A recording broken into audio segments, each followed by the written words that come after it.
By the year 2000, Japan will be the world's most powerful economy. Until recently, the sheer pace of its economic expansion was obscured by our myopic involvement in the Cold War. Japan has no natural resources and only 2% of the world's population. It makes half the world's ships, a quarter of its cars, and 90% of its video recorders. Cynics say the Cold War is over and Japan has won.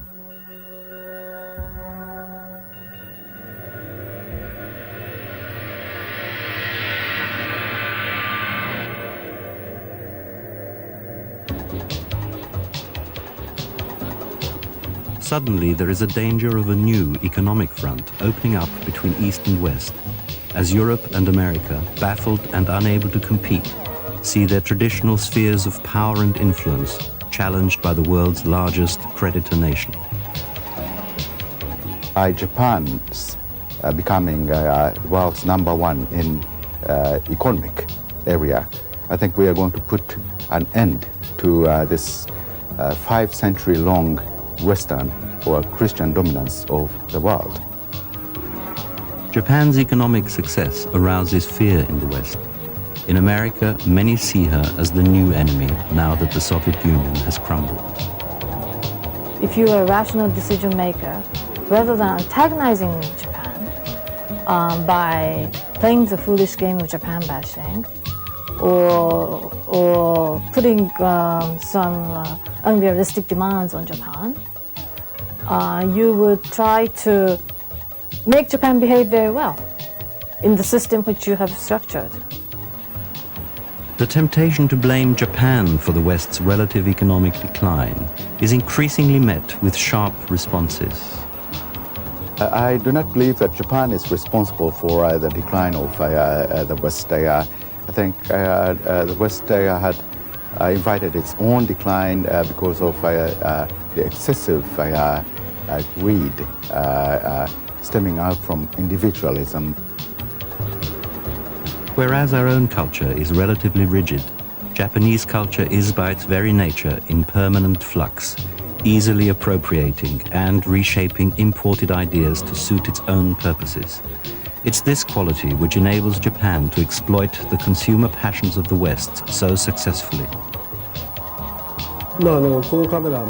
This camera has a number on the back. It's in a limited edition of 20,000. Producers have to force feed the consumer to make people feel they want to buy not from necessity, but from sheer desire. But Japan's economic success also rests on its unique political stability, which has seen no change of government for over 40 years. Corruption is endemic, particularly in the ruling Liberal Democratic Party, and certainly to members of the opposition parties, Japanese democracy seems profoundly flawed. I think that Japan's imperfections as a democracy are now a part of common knowledge, not only of the Japanese, but of the rest of the world, you see. And I sometimes wonder if Japan would be allowed internationally as well as domestically to continue to have this kind of imperfect, far from perfect, far from satisfactory political arrangement within the country. This is a tribal, homogeneous society, organized along communal lines, which some foreign observers find it hard to come to terms with. We brought together 2 Westerners and 2 Japanese to explore the implications of Japan's economic success in the century to come. Karel van Wolferen has been a close observer of Japan for 30 years. In his book, The Enigma of Japanese Power, he identifies the absence of accountable political leadership in the Western sense and bureaucratic power colluding with large Japanese corporations as a serious danger to the world. Masakazu Yamazaki is a cultural critic and playwright.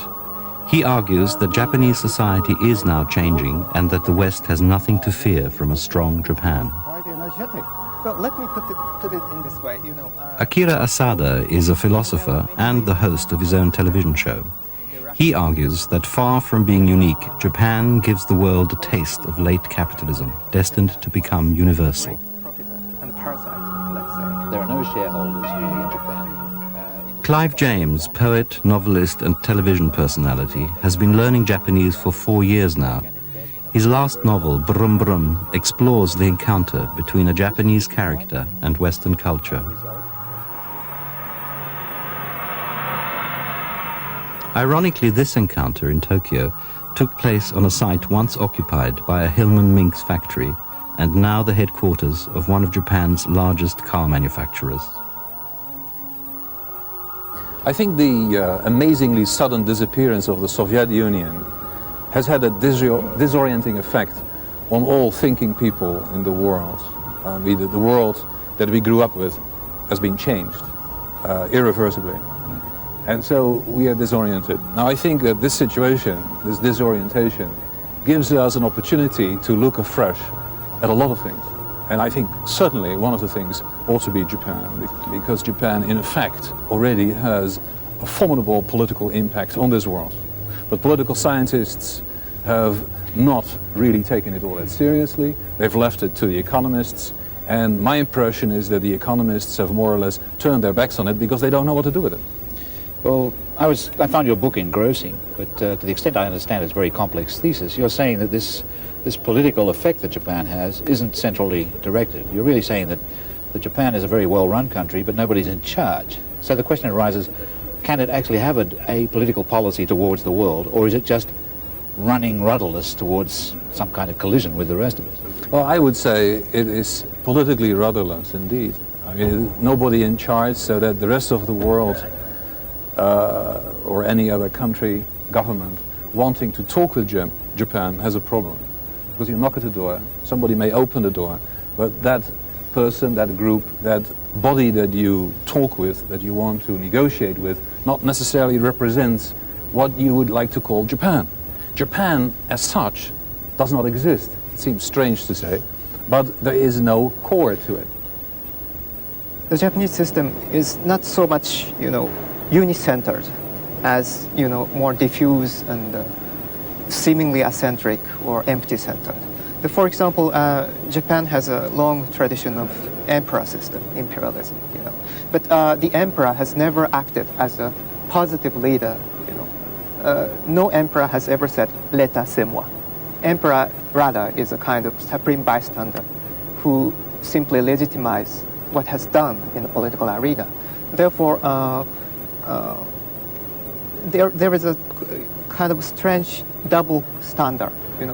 On the political arena, the politicians should be responsible. To whom? To emperor, for example. But emperor, as a supreme bystander, as a kind of black hole, can't be responsible to anyone. Therefore, it's a kind of black hole in the midst of the center. Therefore, this empty-centered structure functions very well internally, but when it comes into contact with outside, it causes a lot of problems, and that's what. If I may just make Yes. one remark apropos of this, I think you described the Japanese political system up to 1945. I think after 1945, the bureaucrats who run Japan, the administrators, not only in the government ministries, but also in the business organizations and at the tops of the large business conglomerates, those administrators, as I call them, they used to say that they carried out the will of the emperor. And the emperor, of course, didn't say anything, so they could do what they wanted, and they had a great deal of discretionary power. After 45, they say that they carry out the will of the people, supposedly conveyed to them through parliament. But in actual fact, what goes on in the Japanese Diet, Japanese parliament, has very little to do with running the country. The country is run by clusters of bureaucrats. Power is dispersed, it is shared by a very large political elite. And you have clusters of power holders in various areas that have extraordinary extra-legal and discretionary powers, and are not really under the control of Japan's elected representatives. So again, it is similar to the old emperor system, but now the emperor has been replaced by a fictitious representation of the people Yes. that doesn't really function. No. Well, everybody talks about the Japanese political structure, and when they talk about the Japanese society, they often refer to the absence of center, or the division of power and authority. I don't think, in this aspect, Japan is so unique in the world. Well, in England, authority and the powers are divided. And in the United States or in any advanced nation, bureaucrats or administrators are powerful. And the power should be distributed, not dispersed, in any modern country. This has been our idea for the democracy. And Japan is not unique and exceptional. Well, obviously, power in other countries may be also dispersed and spread out. In the United States, it's designed that way. Power is shared by the courts, and also by the states. And many Americans will say, we need more leadership. But the very fact that they say this, we need more leadership, points at a sense that on occasion you require direction. You don't hear this sort of thing in Japan. You don't have Japanese waiting to see what the Japanese Prime Minister is going to say or going to do. Nobody's interested in it because the Prime Minister doesn't have that kind of power. And as at the current rate of expansion, Japan is likely to pass the United States as the strongest force in history economically, shortly after the turn of the century. The question then becomes, what is Japan going to do with all this power? Then the problem is that governments knock on the door in Japan and say, can we discuss this with you? What do you want to do? How are we going to operate? How are we going to live together? And you can't discuss this. And this is what is so frustrating for outsiders. Well, let me put it in this way. First of all, there are many reasons for this Japanese miraculous economic success. And I think the most important one is that Japan was the greatest profiter and parasite, let's say, of the Cold War. And what boosted the take of Japanese economy just after the World War II was the Korean War and the massive demands created by this war. And then, under the security umbrella of the United States, Japan could, concentrate upon economics without any regard of geopolitical military affairs. Okay, this is one thing. And the other thing is that internally we have achieved a kind of capitalism, which might be characterized as capitalism without capitalists. Because of the so-called democratic reform after the World War II, today we don't have, Rothschild or Rockefellers in this country. No entrepreneurs. And we have only managers whose salary is, let's say, 5% of Ayakoka's. So it's a really horizontal system, and it's a pure corporatism. And as such, it functions very well, with this mutual stockholding system, with this seemingly peaceful relationship between capital and labor, and with this flexible, horizontal, cooperative work organization. The economy keeps flourishing. Therefore, internally, there seems to be few problems in this system. And I don't think it's peculiar to some, cultural characteristics of Japanese society. Because capitalism is, in a way, going universally in that direction. Capitalism is getting rid of capitalists, possessors, in a way. Therefore, I see some universalistic tendency in this. Yes, but capitalism isn't universally going in the direction of bureaucratic control of economic strategies which embrace the world. This is virtually unique to Japan. Japan isn't really capitalist in the sense that there are no shareholders really in Japan. Industries borrow long term from the banks. They don't have to make short term profits. They can invest in a very, very long-term strategies in order to penetrate overseas markets. This is quite unique to Japan. Yes. And the result, of course, is that other countries which believe they have free markets feel threatened, especially the United States.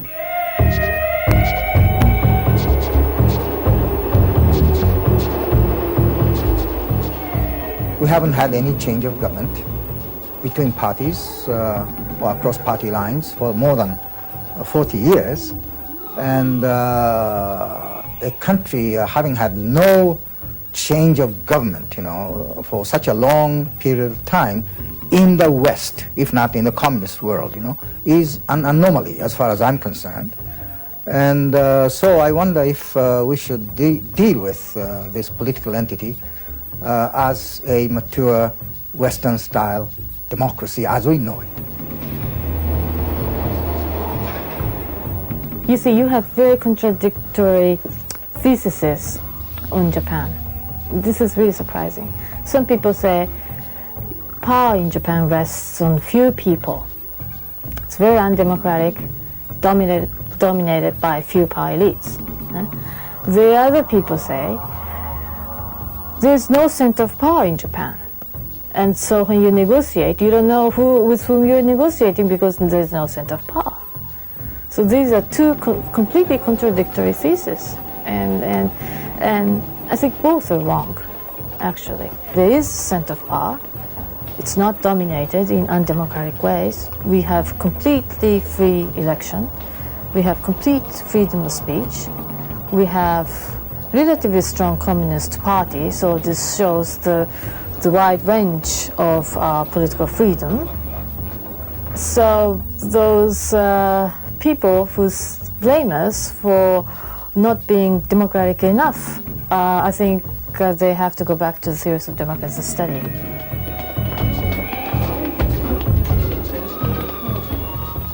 The concept of Western democracy is based upon individual demands like liberty, freedom, struggle to express yourselves. But here we put emphasis on the harmony among the people. I think Japan has a much more egalitarian society than you do in Great Britain or in the US.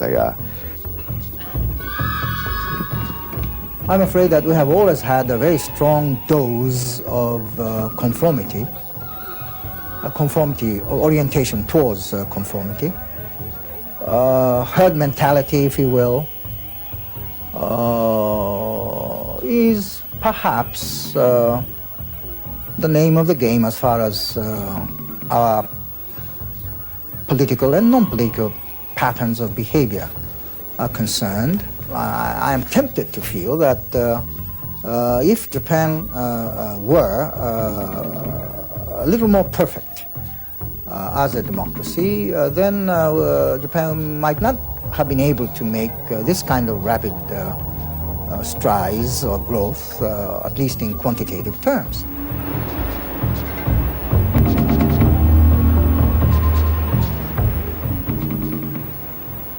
It seems to me there are two main groups of people who have every right to be worried about the direction Japan is taking and might take in the future. And one group is all the people who are not Japanese. And they're worried that the Japanese industrial effort will wipe out their industries. They don't necessarily think that the Japanese cheat in making these successful products. The terrible truth is the Japanese don't have to cheat. They make very, very successful products. Right? And country after country is finding that its own industries become obsolete because Japanese simply do it better. So that group of people have a right to be worried about Japan. They're the non-Japanese. The other group, it seems to me, that have a right to be worried about Japanese industrial performance are the Japanese, because the fruits don't necessarily reach the people. Isn't it true that Japan is a rich country, but it's got a low standard of living?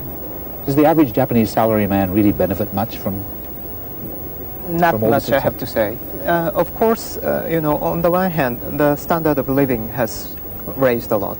And by and large, Japanese middle class can be said to be rich. But still, what is really rich is the company or the corporations. I don't say country, but company or corporations. And people are not so rich as the companies is. So in Japan, there are two words, shakai and kaisha. It's kind of, judumo. Shakai means society, whereas kaisha means company or corporation.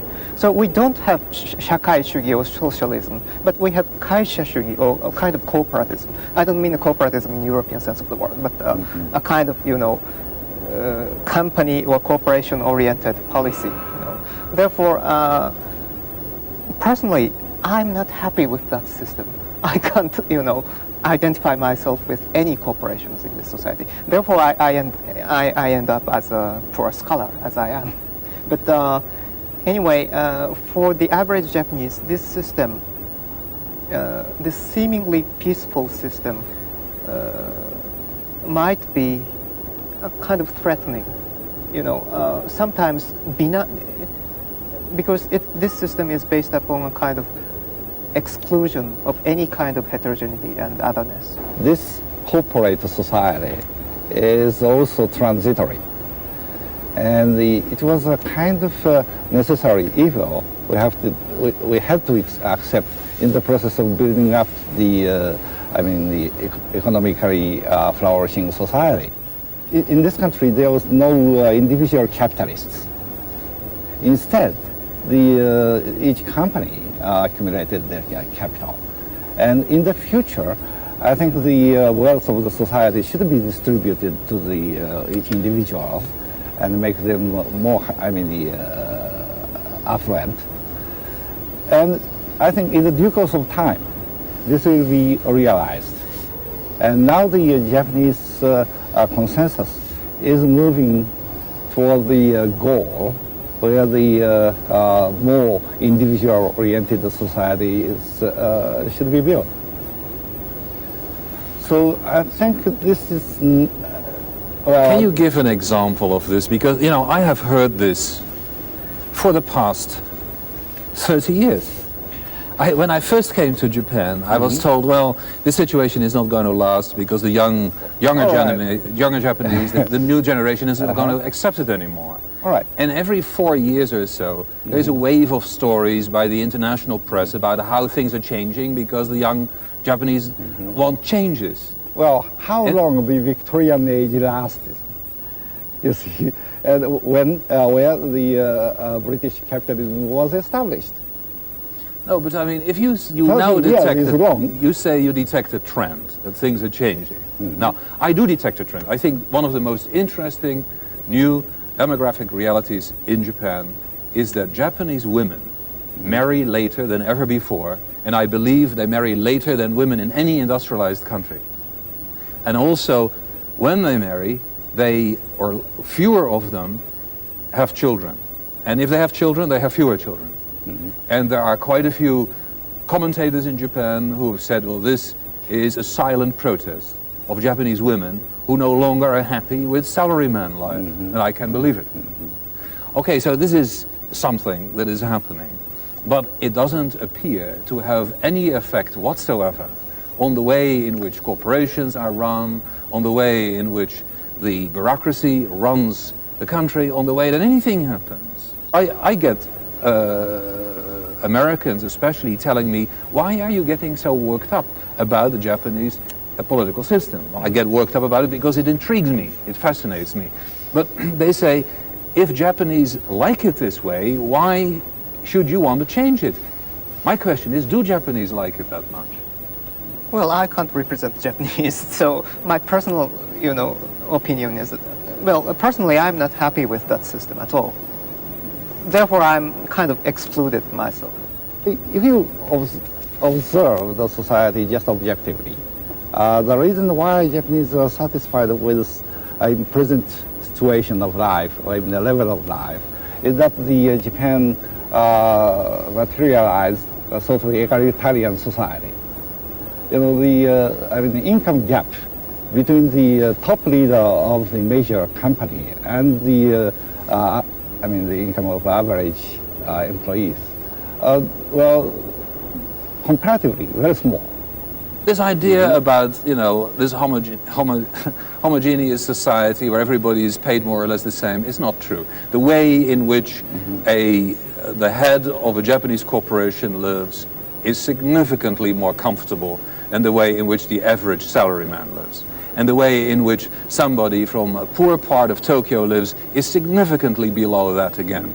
I think there is very important difference, social difference. There is a class system in Japan, although it is by and large ignored and denied. It's there. Now we were talking about the meaning, the purpose of economic expansion.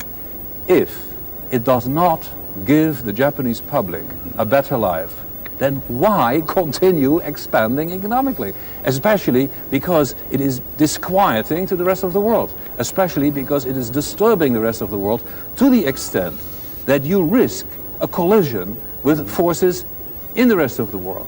Why go on?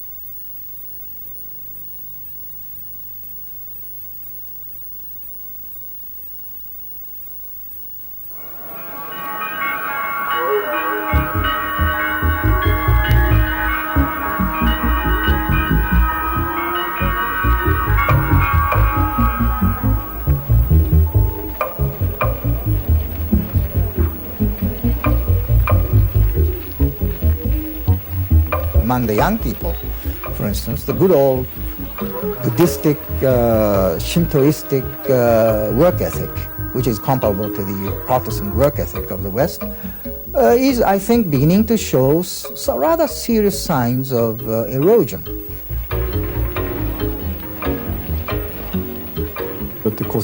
Industry has no need to use only Japanese workers.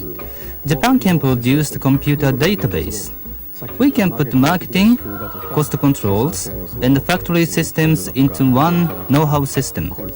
Therefore, I don't think the changed attitude to life of Japanese young people will lead to a decline in Japanese industry. With the coming of the younger generation, this society is getting more vocal. We have more public debate. I think younger generation is more straightforward in putting their opinions. So gradually, the cultural system is also changing. But probably seeing Japan from outside, the change is so slow that you may not be able to sort of observe the change at all.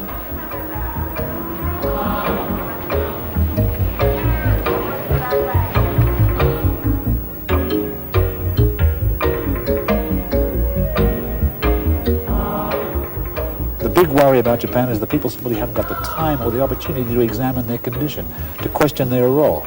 At least a big percentage of the workforce does nothing but work. And this is likely to go on remaining true. And what we call in the West free inquiry, critical debate, is essentially that. It's a constant questioning of the purpose of why you're doing something. And if you're running a dynamic economy that's self-propelled and working at such a rate, then only the very privileged few are able to have that luxury. I think that it is desirable and necessary for intelligent Japanese, for people like you, for other people working at the newspapers, for people writing books, for people at the universities, to once again seriously discuss political issues. I can't think of anything more important than the absence of liberal debate in Japan, or what we would see in other countries as liberal debate, free exchange of views, the ability to criticize one another. Well, I think there are a lot of debates, quite liberal debates in this country. Though, by and large, these debates are somehow, marginalized. If you compare the discussion in the 1960s with today, you will see that it has diminished greatly. If you look at the magazines that people used to write in, like Chuokoro, Bunge Shunju, Economist, and so on, you will find if you put issues from the 1960s next to the ones published today, you will see a very serious deterioration in political discussion. I think that the same thing is happening all over the world. Yes, I think in so. London, in New York, everywhere. And it is the basic feature of this, late capitalism or whatever you call it. The commodification of knowledge and arts, culture, etc., which inevitably brings about the kind of trivialization of political discourse. Professor Asaka, I invite you to drop capitalism from your vocabulary and begin to think of new terminology, because it's not helpful. I mean, but capitalism today doesn't mean anything. It covers the Japanese experience as well as the American experience and the European experience, and we are dealing here with different phenomena. So capitalism doesn't explain anything. Let's find new terms for this. Maybe the corporatism, in new sense of the word, can be a candidate. You're talking more about capitalism than you are about Japan.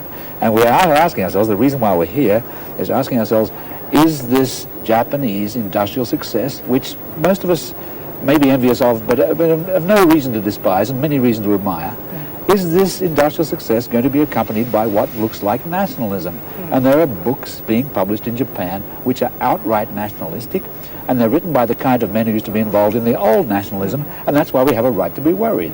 Some of these men were intimately connected with Japan's last economic imperialist adventure, with the Asian co-prosperity sphere, as it was called before the war. If they're still thinking the same way... Let me ask you a straightforward question. Yes. When you see editorials that are clearly nationalistic, or when you read books like that of Ishihara Shintaro and others, who say Japan ought to learn how to say no to the rest of the world, which is clearly inspired by nationalistic sentiment, what do you personally think? Well, I feel appalled, simply. But still, I don't think they represent some, silent majority. I agree. In the practice. Which I doubt. But what do you think? How do you respond to this? Well, it's a kind of personal statement which should be allowed in a democratic country. But do you agree with them? No.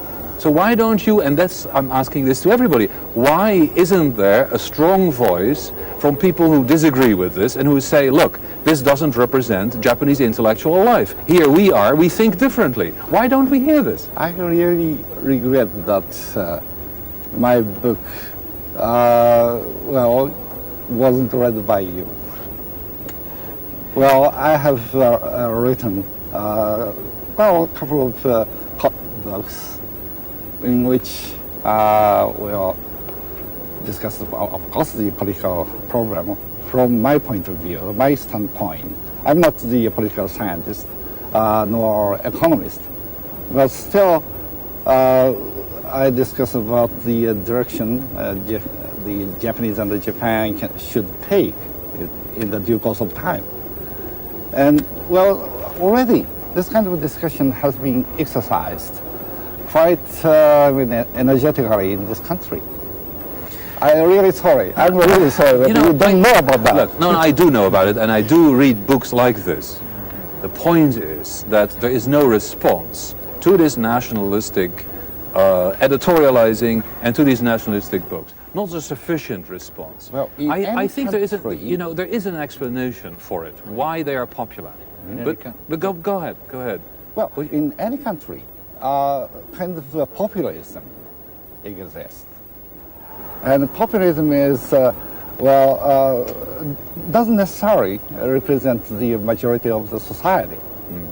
And yet books can be sold simply because it exaggerates the situation and funny to read. The point is that these books that we are talking about reach a very large public. And these editorials that we are talking about reach an even larger public.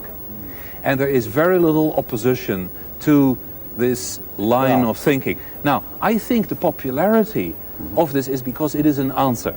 There's a large segment of the Japanese populace that is asking itself the question, the same question as that Clive is asking, that we are asking, where is Japan going and why is it in the situation it is today?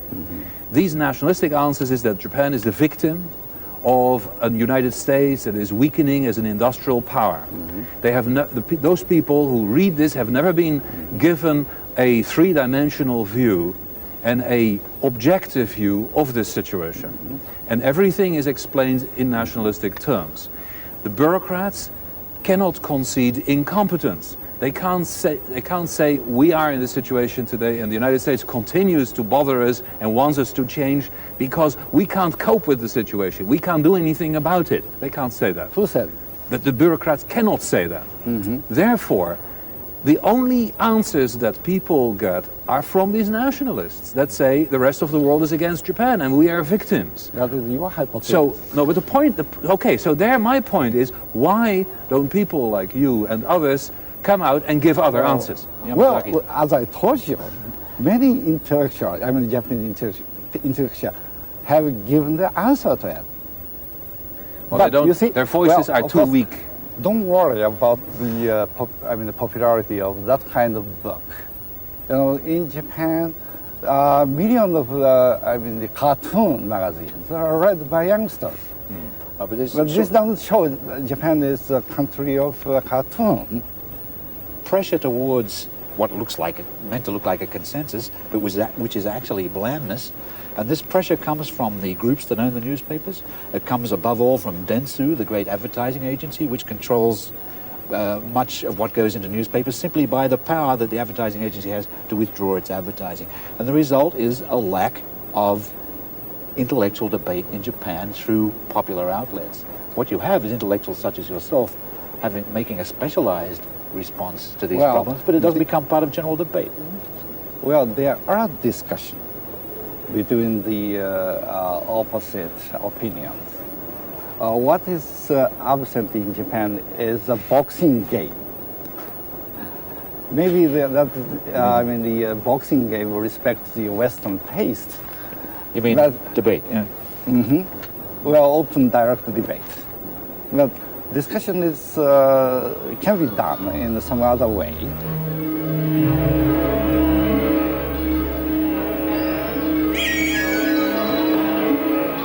But generally speaking, we do have less public debate than West. Why? Because our society is more consensus-oriented. Our decision-making is more consensual rather than conflictual. And we feel we can maximize our efficiency and outcome by consensus rather than conflicts.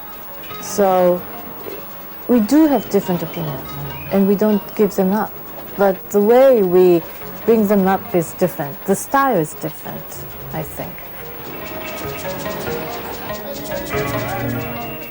I think the world has to understand our way of working things out and be a bit patient. It takes more time to form a consensus, but this society can perform as you can appreciate it, because we had succeeded in building the world's one of the world's most prosperous nation.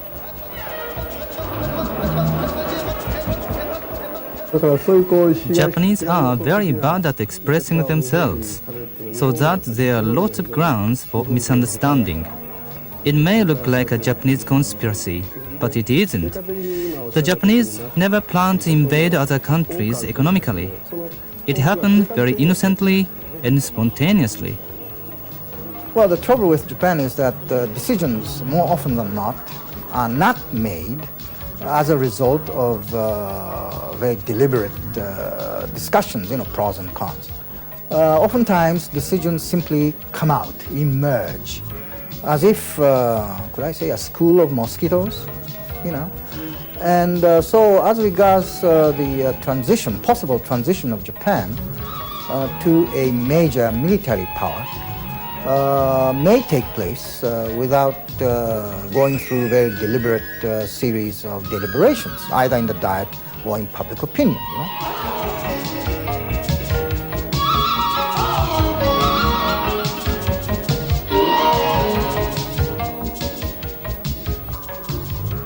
There is this official reality in Japan that is called tatemae in Japanese, that we have a democracy in which the Japanese people vote governments into office and these governments rule Japan. Every thinking Japanese knows that this is just window dressing, that in actual fact we don't have such a system, that in actual fact Japan is an oligarchy. It's run by clusters of power holders in the large corporations, in the business federations, and in some of the government bureaucracies. But this is not analyzed honestly. The newspapers do not report things as if this were the case. We have a massive fiction, a management of reality, as I term it, all the time, about a fictitious reality that nevertheless has some inner consistency, and so you can discuss it. I think that the problem of Japanese intellectuals, and one of the reasons why there is so little intellectual debate, is that they never come to terms with this reality, with this situation. Yes, but I would say that this seemingly eccentric system is too obvious. It's too transparent, and I think the problem is that the dominant ideology today is a kind of cynicism. And everyone knows that the tatemae is tatemae, the appearance is only the appearance. Everyone knows that the power, the real power resides in some backdoor power brokers. I agree with you completely. I think there is an incredible degree of cynicism among even ordinary Japanese newspaper readers who realize that what they read in the papers is really a lot of nonsense. But let me be a little bit cynical about this. I think maybe it's too cynical to say this, but it's better to have this incomplete nation, nation which is incomplete as sovereign state, than to have a kind of sovereign state which, pretends to be a militaristic 19th century type. But there's no guarantee that it won't turn into that very rapidly if nobody's in control. This is exactly what happened in Japan after the First World War, from about 1922 onwards, when in fact, because there was a power vacuum, in the cabinet, in fact. The Army and the Navy ended up running the cabinet. Now, I don't say this will happen again. I don't think there's a vacuum today, because it's kind of diffusely filled up, so it's kind of stable. So what he says is, what Clive says is true. Who would be, suppose that the Japanese military, which is now sort of kept under wraps, even though by budget allocation standards, are you aware of the fact that the Japanese military is the third or fourth largest in the world? I mean, it's significant. So, but suppose that the Japanese military becomes a more accepted force in the Japanese context. Under what kind of control would it be? At this moment, the Japanese military is more or less under control of the finance ministry. But the problem is, and that's why it's not the leftists in Japan that are against the military, it's the very bureaucrats who run the economic show, because they would not know how to cope with the military. In that respect, the 1930s and today are not all that different. The difference, of course, is that today we do not have an ambitious military. We do not have a military that has a foothold in China and it is expansionist. Nevertheless, if it grows, and military forces have a way of growing if you increase their budgets every year, who is going to be ultimately in control of them? It's a question that is not being asked again in Japan today. Well, are you really seriously worrying about the possibility of Japan rearming or yes, Japan is rearmed. It's not a matter of rearming. Japan is rearmed. So you should. Japan is the third, fourth largest military force judged by budget standards. But I'm not worried about that. I'm not worried about that power. I'm worried about the fact that nobody is in control over this force. That it is in control of itself. Yes, you are absolutely right. But at the same time, the military itself can't control itself.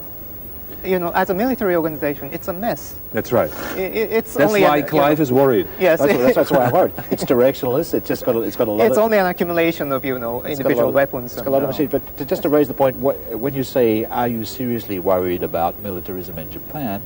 I have to say, being seriously worried about power is the only attitude to have towards power. Look, the Japanese economy is still growing at a rate that every 4 years it's growing. 3%? Yeah. It's growing. That it adds another France to itself. Yes, the GNP of France is added to Japan every 4 years. There's no reason to be scared. Has kept growing for more than 100 years. But it's a formidable force that continues. Well, Europe used to be formidable. Yeah. America used to be formidable. Look, the Japanese economic force It's formidable. Japan was formidable It continues to before. grow. The rest of the world is asking, where are you going? And what is this all for? And there is no answer. And I think we all agree that's a problem. You are saying that Japan, as a sovereign nation, should have some political leadership with well-defined purpose. Yes. And in that sense, I'm quite pessimistic. But on the other hand, you know, some nationalists like Ishihara and others is saying that Japan, as a sovereign nation, should have some political leadership, you know, with possibly militaristic ambition. And in that case, in that context, I'm optimistic. In that dream. You don't think it'll happen? Remains. Don't the ask dream. for So- leadership in excessively way. Somebody may take it. misunderstand it. Yeah, no. And, you know, I'm not asking for leadership. I'm asking for accountability. Can you explain? Yeah. Can you? Yes, yes, Can you but- tell us where you're going and why? No one can tell you, because it's not about the Japanese nation as a sovereign nation, but it's about the history of capitalism in general.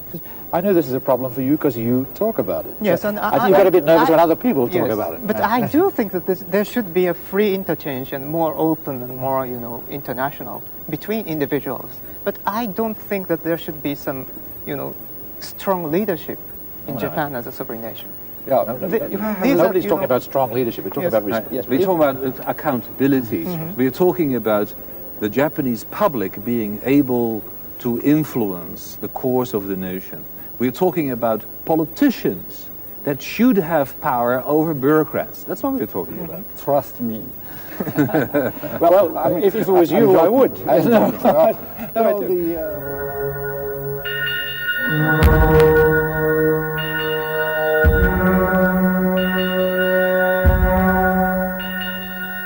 Of course, being a major military spender does not automatically mean being a militaristic power, you know. But it is not totally, I think the possibility of Japan exercising its power, economic power, backed up by military power or political power, I think it is entirely possible for Japan to exercise that kind of power, particularly in the affairs of this part of the world. And the Chinese have already expressed a great deal of concern over that possibility. I believe we must spend more on defense because U.S. military protection over us is now on the decline. And the environment surrounding the Japanese archipelago, mainly Russia, Korean Peninsula, China, I think, is deteriorating. Well, I believe Japan will start making its own decisions regardless of what other nations seek or want. If Japan feels isolated and persecuted, but short of that, I think we will try to work within the consensus of the world community. We are not moving into another hegemonic era in which one big power will be the dominant military power as well as the dominant economic, financial, cultural, academic, and intellectual power. Well, each country will sort of operating on comparative advantage basis. You will make contributions in area which you do very well. And I think that's ultimately best for the entire system. For example, America, once upon a time, was called the policeman of the world. It may be said about Japan that she is the bank of the world. Each country can act on its strong point. So Japan can work as a world marketing specialist. We are not here to conquer the world or dominate the system, but we are asking the world to make use of our economic power.